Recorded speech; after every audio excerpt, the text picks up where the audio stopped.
hoy entró en vigor el aumento en los aranceles impuestos por el gobierno de Estados Unidos a China, tal y como lo había anunciado el presidente Donald Trump hace 5 días. La medida representa un aumento arancelario del 10 al 25%, lo que significa un incremento de impuestos por $200.000 millones para el gigante asiático. Es la nueva fase de la guerra comercial que China y Estados Unidos libran desde hace 10 meses. El gobierno de Donald Trump cumplió la promesa de imponer nuevos aranceles sobre las importaciones del país asiático. Los aranceles ya existentes sobre más de 5.000 productos importados chinos, valorados en $200.000 millones, se elevaron del 10 al 25%. A través de su cuenta de Twitter, Trump defendió su decisión. Las tarifas harán que nuestro país sea mucho más fuerte, no más débil. Solo siéntense y miren. Por el momento, China no debería renegociar acuerdos con Estados Unidos a último momento. Esta no es la administración de Obama. La decisión del gobierno estadounidense está basada en la política Estados Unidos primero, promulgada desde la campaña electoral por el actual presidente Donald Trump. La medida tiene lugar en medio de una nueva ronda de negociaciones en Washington en la que participan delegaciones de ambas naciones para tratar de resolver la disputa. El gobierno chino, por su parte, informó que habrá medidas recíprocas y lamentó la imposición de los aranceles. Entre tanto, el Fondo Monetario Internacional volvió a advertir que si el conflicto comercial entre las dos potencias se prolonga, supondrá una amenaza para el crecimiento de la economía mundial. Desde Madrid nos acompaña Daniel Lacalle, doctor en Economía y gestor de fondos. Gracias por estar con nosotros.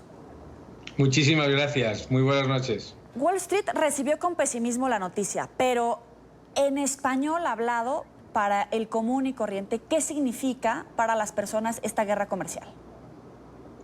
Bueno, de momento lo que significa es que hay un empeoramiento entre las relaciones de las dos superpotencias económicas mundiales, dos superpotencias en las que una, China, está ya en un proceso de ralentización. Entonces, para el común de los mortales, lo que significa es que, bueno, pues se pueden generar riesgos en cuanto a el comercio internacional, en cuanto a los precios de los productos que compramos todos los días, porque claro, si las exportaciones pues de cualquiera de estos dos gigantes se hacen más caras por los aranceles, entonces los productos que compramos, si están fabricados en esos países o están fabricados con materias primas de esos países, pues por supuesto van a sufrir. Pero también en cuanto a la capacidad de crecer, en cuanto a las exportaciones de los países pues latinoamericanos o europeos que exportan a China, porque entonces el crecimiento chino también va a sufrir. Claro, y justamente esa era mi segunda pregunta. El gobierno chino ya le lanzaba esta amenaza al gobierno estadounidense. ¿Eso cómo va a afectar al electorado potencial en Estados Unidos? Porque hay próximamente elecciones. Yo creo que Donald Trump está haciendo y dando mensajes de cara precisamente a su electorado.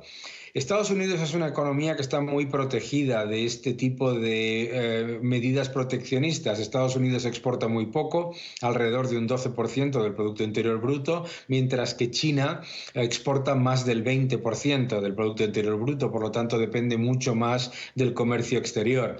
Estados Unidos está creciendo al 3%, tiene muy bajo desempleo, mientras que China pues lleva varios años con problemas para mantener el nivel de crecimiento que necesita para mantener la paz social. Por lo tanto, Donald Trump, de hecho, parece más orientado a esa política de mirar hacia adentro de Estados Unidos y tiene, desde luego, un resultado que probablemente electoralmente funcione con los votantes que han votado por ese Make America Great Again que él defendía en las elecciones. Pero de hecho en la mañana Trump se levantó simpático, según él, y decía que las negociaciones se están desarrollando de manera cordial. Es decir, no tiene prisa. Claro, esto es muy importante que lo entienda cualquiera de las personas que nos está viendo y que nos está escuchando. Esto es una negociación entre el mayor cliente, Estados Unidos, y el mayor suministrador, China. Y como en cualquier otra negociación, el cliente exige que las condiciones en las que se comercia estén más cercanas a sus intereses. Y Donald Trump nunca ha buscado el conflicto conflicto y acabar con el comercio global. Lo que ha buscado es que ese comercio esté más orientado a los intereses de Estados Unidos. Y lo hemos visto en la negociación con Canadá, en la negociación con México, también en las conversaciones con la Unión Europea. Y yo creo que lo que está buscando es forzar que China, digamos que entregue parte de las barreras que ha puesto al comercio, tanto a nivel de propiedad intelectual como, por ejemplo, de seguridad jurídica y de control de capitales. Daniel, para concluir, el FMI ha dicho que esta guerra comercial puede tener un fuerte impacto en el mercado mundial. ¿Cuáles son las claves a las que debemos de estar atentos en estas horas de negociación?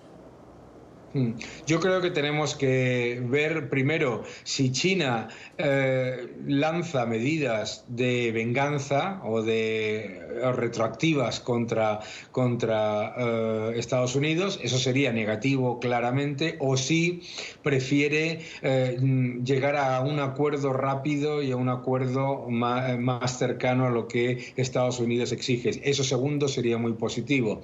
En cualquier caso, la ralentización de la economía china y la ralentización de algunas de las economías, como por ejemplo la Unión Europea, no van a cambiar mucho en cuanto a esa tendencia por un acuerdo comercial.